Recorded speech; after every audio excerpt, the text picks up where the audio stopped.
Hello everyone, you are on the channel Scary Story. Today I have a tale for you that will make you think twice before picking up an old book from a dusty shelf.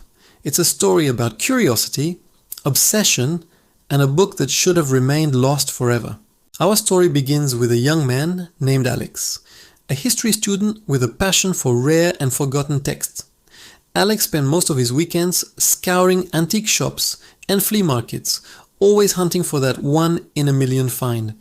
He loved the smell of old paper, the crackle of a worn spine, and the secrets hidden within the pages. But his hobby was about to lead him down a path he never could have imagined. One rainy Saturday, Alex stumbled upon a small, dimly lit bookstore he'd never noticed before. The sign above the door was faded, simply reading "Curios and Tomes." Intrigued, he pushed open the creaking door, a small bell announcing his arrival. The air inside was thick with the scent of aged leather and something else. Something metallic and faintly sweet, like old incense.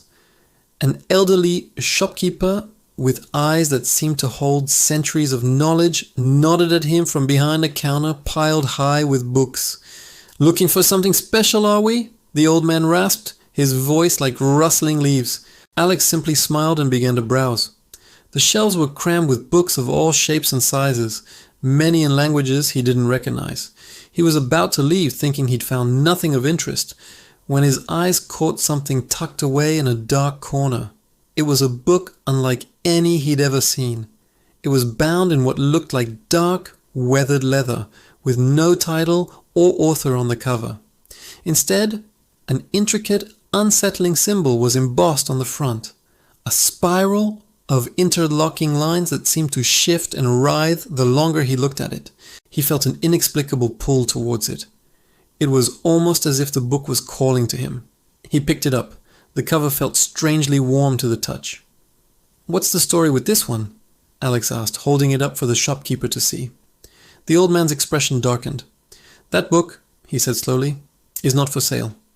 It's a dangerous thing. Some stories are better left unread." His warning only fueled Alex's curiosity. "Everything has a price," Alex insisted, pulling out his wallet. The shopkeeper sighed heavily, a look of profound sadness in his eyes. He named a price so low it was almost suspicious, as if he just wanted to be rid of it. Alex eagerly paid and left the store, the strange book tucked safely in his bag. He never saw that little bookstore again. No matter how many times he walked down that street, it was as if it had vanished into thin air. Back in his apartment, Alex couldn't wait to examine his new acquisition. He sat at his desk, the strange book lying before him like a dark promise. He traced the symbol on the cover with his finger, a faint tingling sensation running up his arm. With a deep breath, he opened it. The pages were brittle, yellowed with age, and filled with handwritten script in a spidery, unfamiliar alphabet. But what was truly unsettling were the illustrations. They were grotesque and nightmarish, depicting twisted creatures and scenes of chaos that seemed to crawl right off the page. Despite the disturbing imagery, Alex was captivated. He felt a desperate need to understand the text.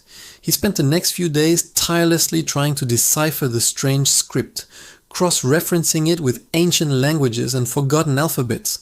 Sleep became a luxury he couldn't afford. His world shrank until it was just him and the book.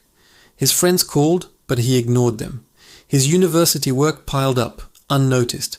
He was completely and utterly consumed. As he started to make breakthroughs, strange things began to happen. At first it was small things. A whisper in an empty room, a shadow darting at the edge of his vision. He'd hear scratching sounds from inside his walls at night, only to find nothing there in the morning. He dismissed it all as exhaustion and tricks of a sleep-deprived mind, but the phenomena grew more intense. Objects would move on their own. The temperature in his apartment would plummet without reason.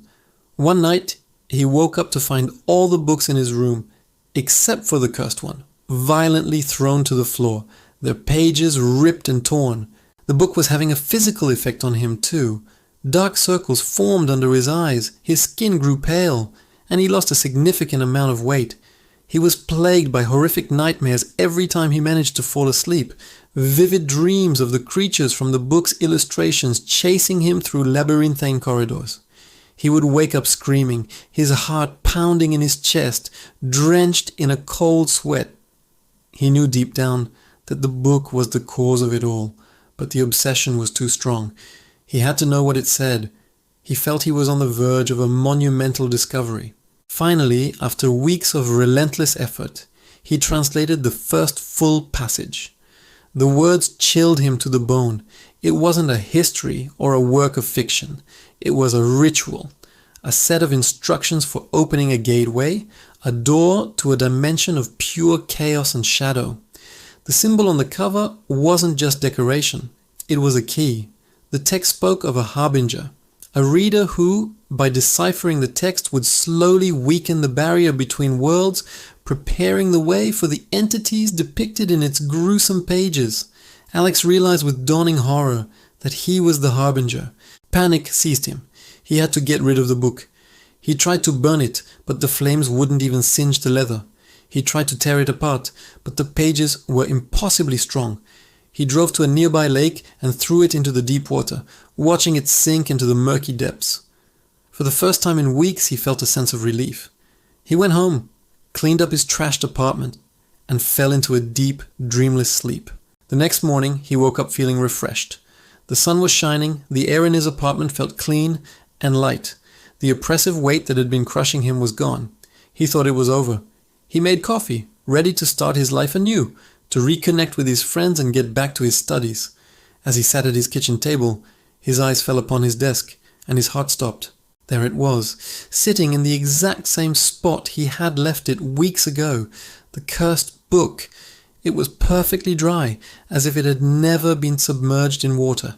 The sinister symbol on the cover seemed to mock him, pulsing with a faint, dark light. Alex understood then that the book couldn't be destroyed or discarded. It was a part of him now. It had chosen him. From that day on, Alex's life was a living nightmare. The whispers and shadows were constant companions. The creatures from the book no longer stayed in his dreams. He would see them in reflections, in the dark corners of his room, their horrifying forms becoming more solid with each passing day. He knew they were waiting for him to finish the translation, waiting for him to complete the ritual and open the gate. The story of Alex serves as a chilling warning. Some knowledge is not meant for us. Some doors are best left unopened. And some books are not just made of paper and ink, but of something far older and far more sinister. They are traps, waiting for a curious mind to spring them. So the next time you see an old, forgotten book in a dusty corner, you might want to just leave it be. You never know what might be waiting inside. Thank you for listening to Scary Story. If you enjoyed this tale, please like, share, and subscribe for more unsettling stories. Stay safe and always be wary of what you read in the dark.